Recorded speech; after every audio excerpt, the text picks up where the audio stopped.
Hey everyone, here's our next lecture on revisiting Orientalism.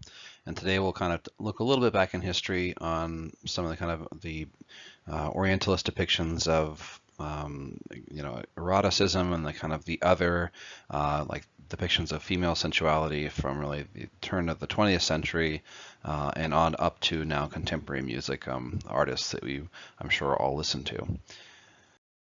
But moving on, we got to talk about today's lecture, which is kind of revisiting the topic of Orientalism that we discussed a little bit in the last few weeks ago and in lectures when we centered on mostly on kind of orchestral and opera before, and I talked a little bit about other pop music as well. But I want to remind you what kind of Edward Said's definition of Orientalism is, and remember this is a concept that Edward Said kind of came up with and wrote about in a book in 1978, and is really one of the more important concepts, along with maybe identity and some few other concepts we talk about in this class. But Orientalism is one of those key concepts that you're going to find really influences, or at least is part of so much of our discussion of music today.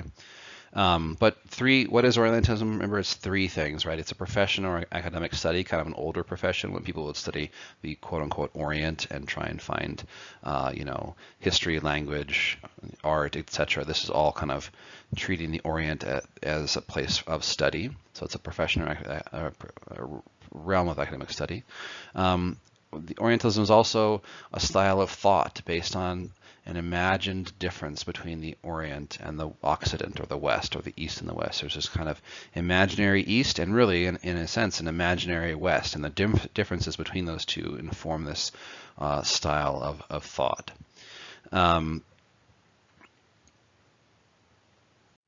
This kind of imagined epistemological or ontological distinction between the West they're seen as kind of opposites in many ways, the West and the East.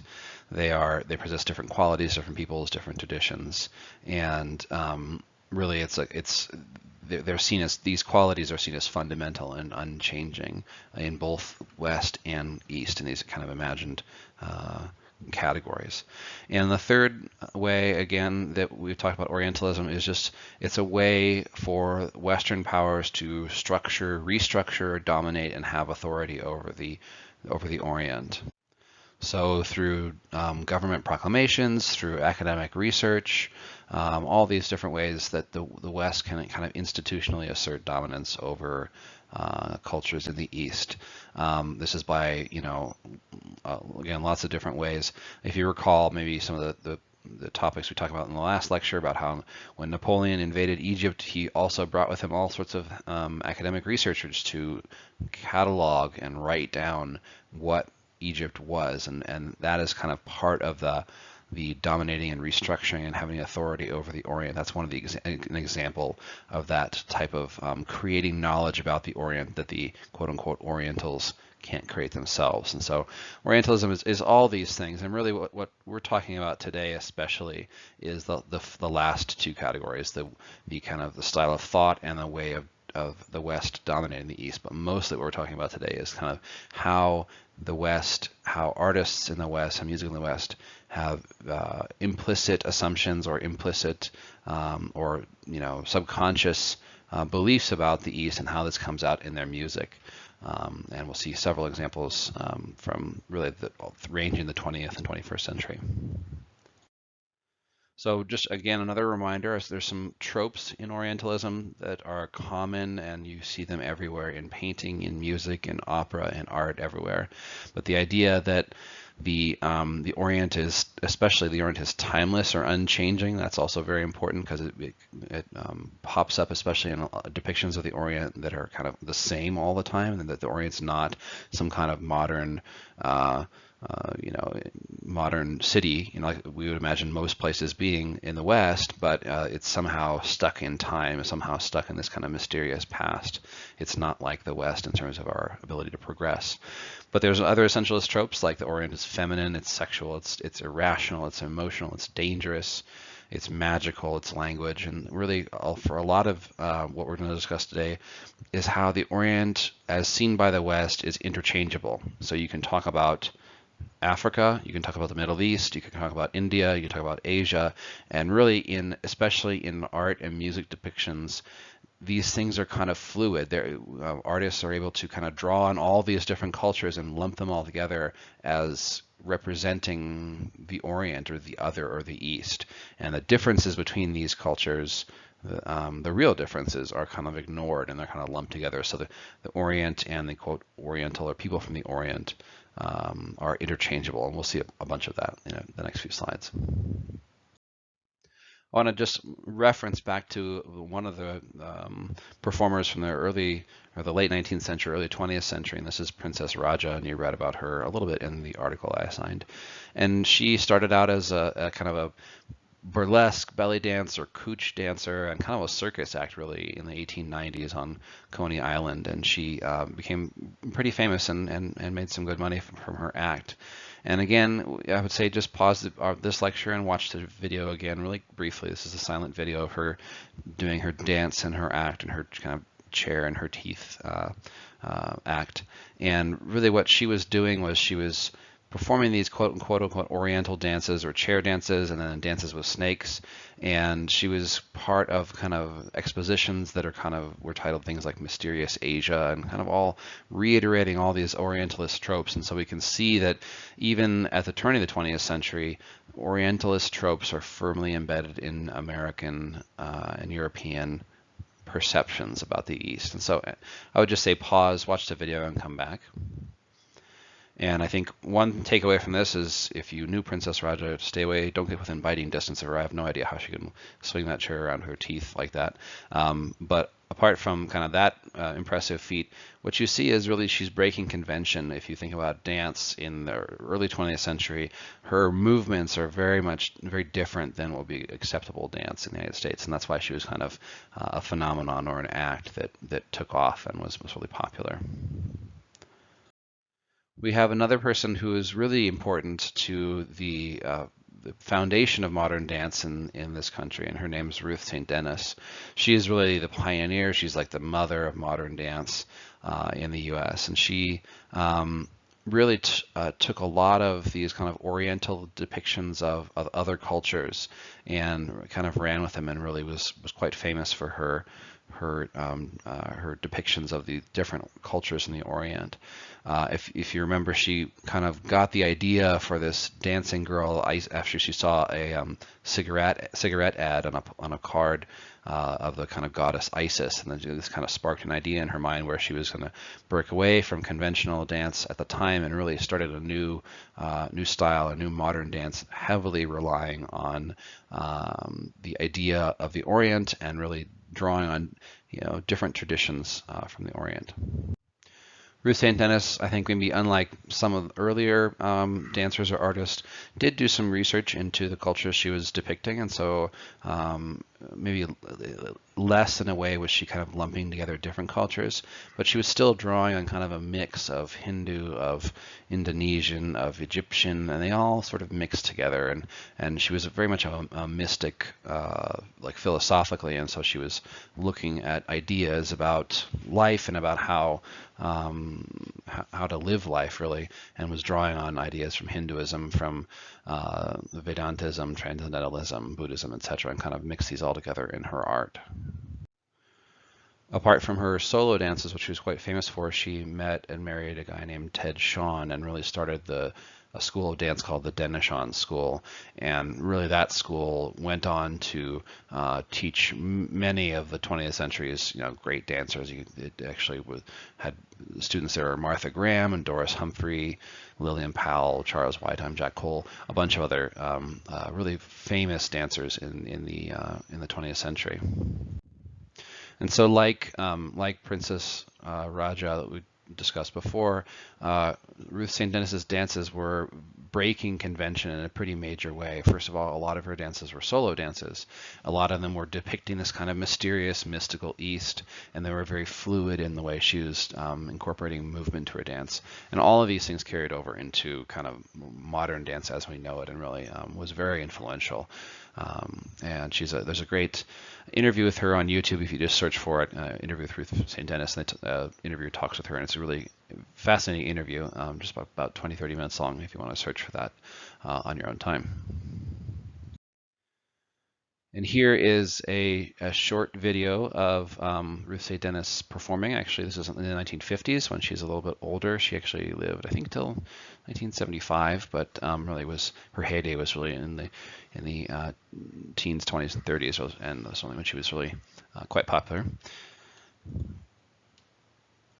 So pause the lecture and just watch her a little bit of a dance. It'll show the kind of the fluidity of her movements and the kind of the influences you can maybe see from India, maybe from Indonesia, really a mixture of things. But this is a short video about her dancing, and she's accompanied by the piano, but that was she was accompanied by many instrumentalists, but the piano in this is a little bit seems out of place, and I think on the next slide I'll explain why. So Ruth St. Denis also toured the United States with Inayat Khan, and he's a kind of famous musician and Sufi philosopher, and she brought him over to tour with her in the U.S. And so there was some sense of she was not only drawing on many different cultures from the East to kind of create her art, but she was in another sense really trying to present authentic music and dances as well as she could at the time. And so Inayat Khan and his musicians toured with her for quite some time. And I've got a little quote by Inayat Khan here where he writes about his time touring with her. He says, quote, "She tried to introduce Indian music on the program of her performance, which was to me as a means to an end. We had an interesting tour together throughout the States, and yet for the public, which was for amusement, our music became merely an entertainment. This is an amusement for them and therefore painful for us. Also, it was not satisfactory to combine with imitation. However, it helped keep the wolf away from our door." End quote. And that's Inayat Khan really speaking about how he was a little hurt by the kind of American public's taking of his music, which he felt very spiritually connected to, and seeing it as kind of amusement, and the dances that Ruth St. Denis were accompanying. That he was accompanying were not traditional dances. They were kind of her own creations. But at least it was, especially early in America, this very early introduction to the East in a relatively authentic way. But yes.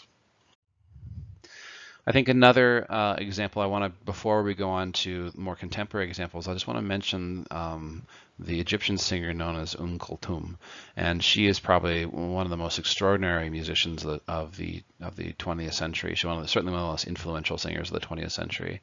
She's sold over 80 million records worldwide, and she's really an icon of Egypt.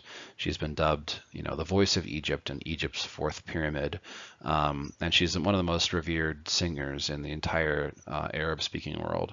And so I put a video of her singing Enta Omri, which is one of her most famous pieces. So pause the video a little bit and watch Kulthum singing below, and then come back.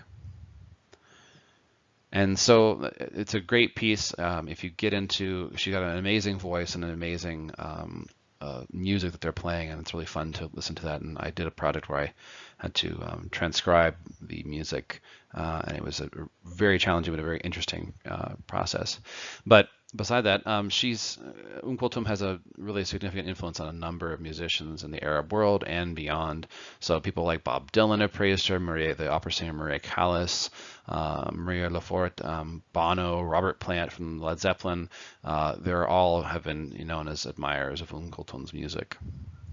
So her music really was admired by musicians. It was also admired by the public in a major way. She had these performances that were really kind of raw emotion and even political rhetoric, and she was really influential throughout the Arab world in politics and in art.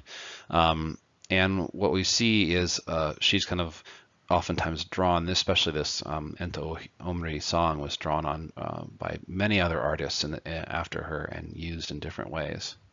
So let's go to that example. And we have Beyonce's, her song Naughty Girl draws on, it's actually kind of a reuse of Enta Omri's song by Kulthum. So I want you to put on your analysis glasses and headphones and pause this lecture, watch the full of Naughty Girl video down below, and then come back and we'll talk about it. So I think this is a very interesting use, and a really kind of it's interesting in that it is kind of very Orientalist in its depictions, yes, but you also have to wonder why Into Omri was chosen for Beyonce's kind of the backing for her song.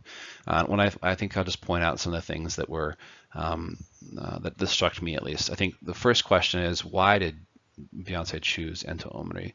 Was it for kind of the exotic flair, or what was the purpose of the music in there versus the visuals? Or are they all trying to achieve the same thing? I think these are good questions to think about when watching. I think there's a lot of interesting parallels between this kind of mysterious or exotic Egyptian sounding music and how that's paired with this kind of jazz club illicitness. And I think that that pairing of the kind of illicitness or kind of moral gray area, I guess, and that used to be associated with jazz, and its pairing with Egyptian music really is another good example of how Orientalism works. It's this association with the Orient and the music and the art and the people of the Orient with something illicit or immoral, and certainly definitely sexual.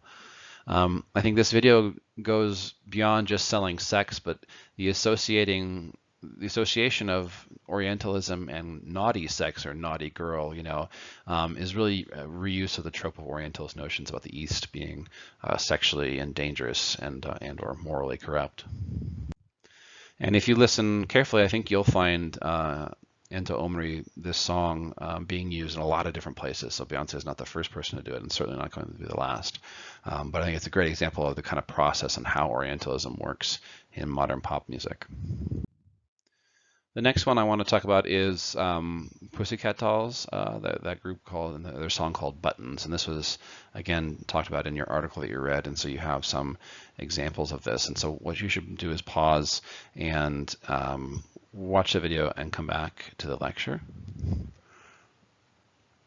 And I think what you see in this video is a lot of the kind of Orientalist tropes being redone. You see a lot of, as you saw, the kind of when the Pussycat Dolls are dancing in that kind of tunnel, you see these figure with multiple arms, kind of like the Indian goddesses in figurines you would see oftentimes. There's a burlesque chair act kind of referencing, or not referencing, but at least kind of echoing the Princess Raja kind of burlesque type things. There's a lot of association with this kind of mysteriousness and the kind of mysterious East and the association with women and sexuality.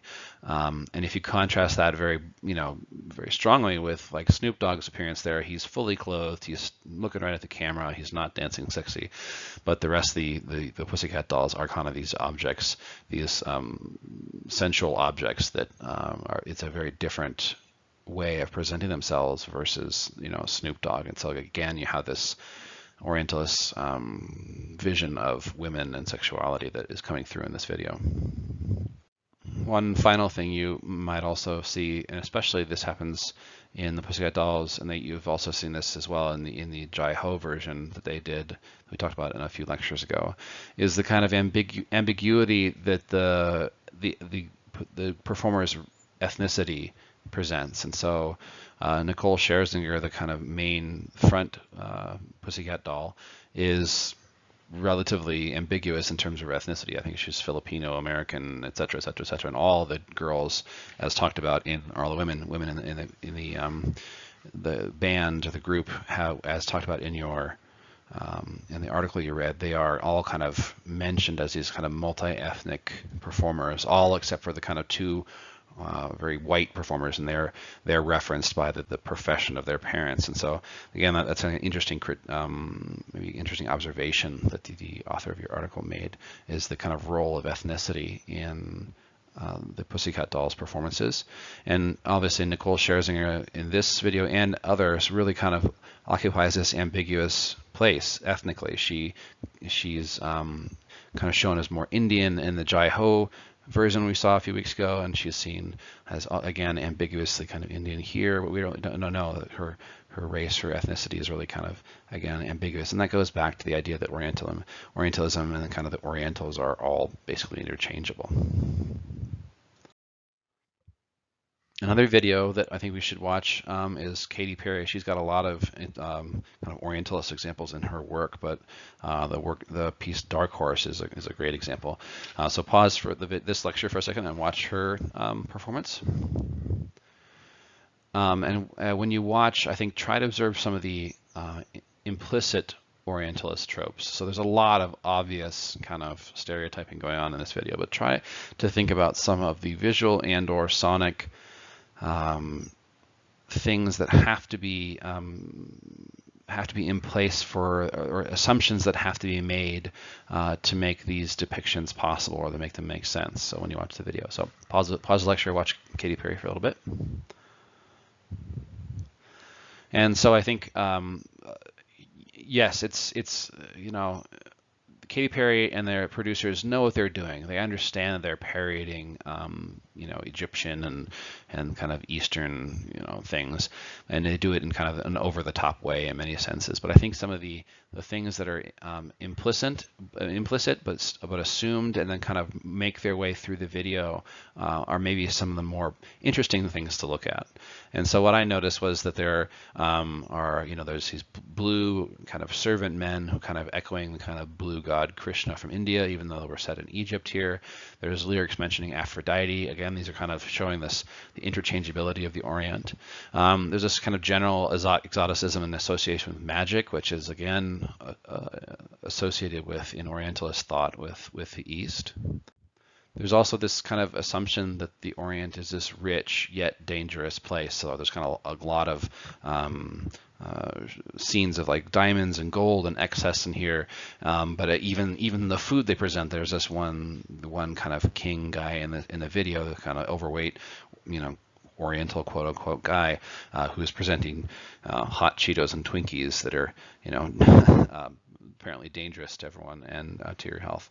So that kind of interesting notion that it not only is Katy Perry destroying people with lightning, etc., and that's dangerous and it's magical, but all the kind of excess and richness of the Orient also has this dangerous element, especially to a thin pop star like Katy Perry. And the other thing that I think, the last thing I want to point out, is the interchangeability of Oriental cultures and figures. And so if you look at all the men that are kind of courting Katy Perry in the video, they're all ethnically different. But does that matter? I mean, it doesn't really matter because they're interchangeable, right? So you have somebody who's African American, you have somebody who's Latino looking, maybe you have another person who's maybe Chinese or Filipino. I don't really know. But again, it's this idea that they can lump all these things together in the depictions of the Orient, because Orientals, people from the East, are generally interchangeable, and that really applies to not only people from the East, but just anyone besides a white European American, so that they're all kind of at some point interchangeable. So those would be the kind of a few of the implicit assumptions that you have to, that the Katy Perry and the producers had when they made this video. That's apart from the kind of obvious exotic visuals and over-the-top kind of things you see in the music video. We could go on. We could literally go on for hours and hours and hours. There are so many other examples of contemporary pop artists relying on Orientalism or drawing on these Orientalist tropes in their work. And so I'll give you a few examples. Shakira, the famous Shakira, was known to belly dancing to Enta Omri. Remember the song by Kulthum? It was a famous thing she did, I think in Egypt actually.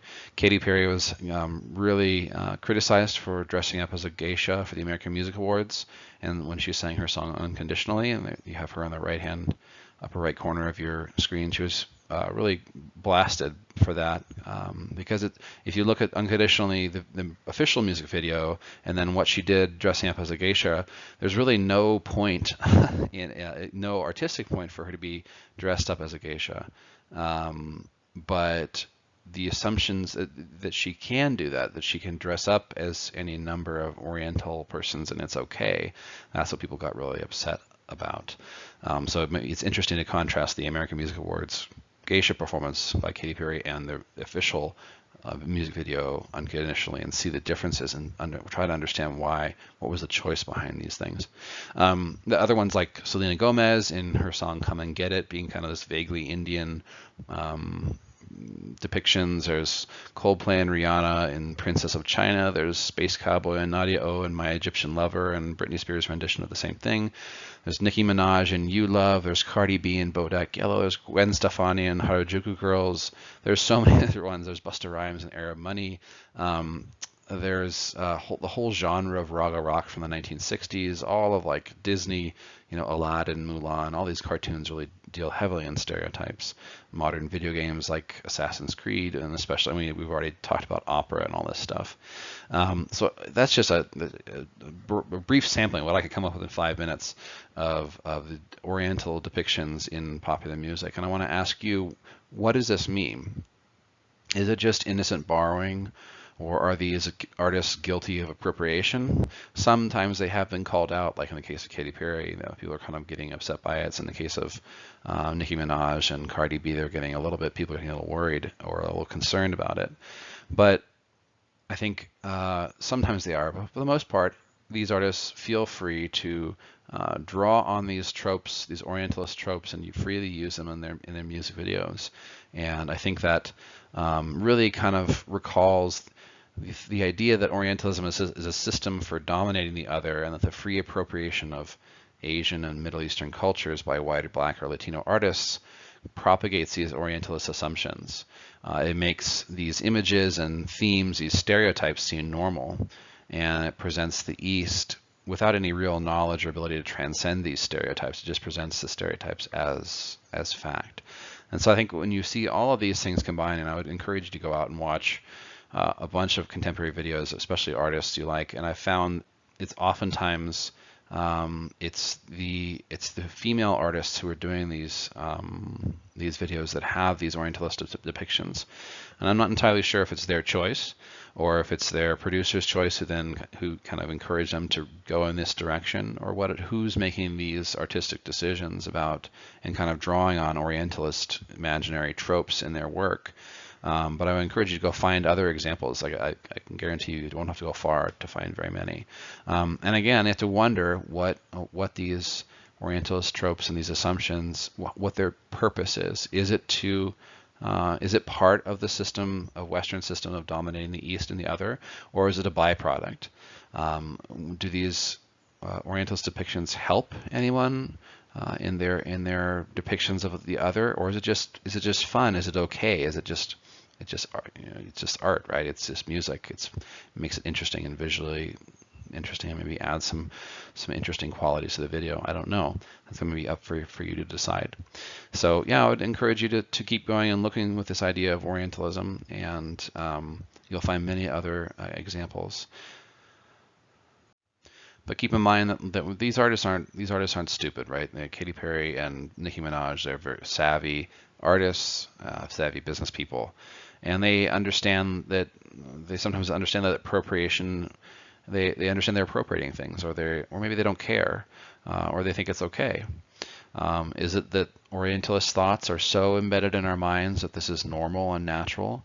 And I want to hear what you think. I think this is a good question for a discussion board, is that the depictions of the kind of female sensuality and sexuality as depicted as kind of Eastern and mysterious and sexual and all these other things, is that okay? Is it something that makes it interesting, or is it doing harm to the artists themselves, and is it doing harm to the West's perception and understanding of the East?